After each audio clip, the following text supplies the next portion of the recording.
Craft paper use ചെയ്തിട്ട് നമ്മൾ ചെയ്യുന്ന രണ്ടാമത്തെ ടോട്ടസ് അങ്ങനെ വേണമെങ്കിൽ പറയാം ഇന്നത്തെ ക്രാഫ്റ്റിന്. അപ്പോൾ അതിനായിട്ട് ഈ 3 ഷെയ്ഡിലുള്ള പേപ്പറാണ് നമ്മൾ എടുത്തേക്കുന്നത്.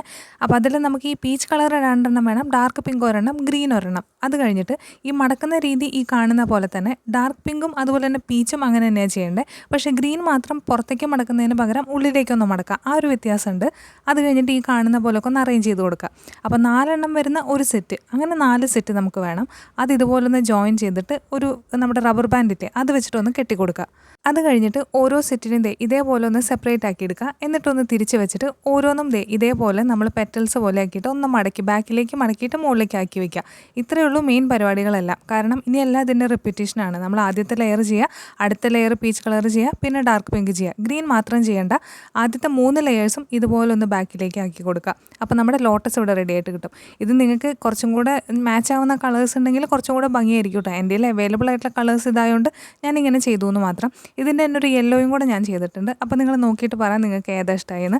അപ്പോൾ നമ്മളിതിൽ വേണമെങ്കിൽ നമുക്ക് കാൻഡിലോ അല്ലെങ്കിൽ ഫെയറി ലൈറ്റൊക്കെ വെച്ച് കഴിഞ്ഞാൽ കുറച്ചും കൂടെ ഭംഗിയായിരിക്കും. അപ്പോൾ നിങ്ങൾക്ക് ഇഷ്ടപ്പെട്ടാൽ കമൻറ്റിൽ പറയാം. വീഡിയോ ഇഷ്ടപ്പെട്ടാൽ ലൈക്ക് ചെയ്യുക.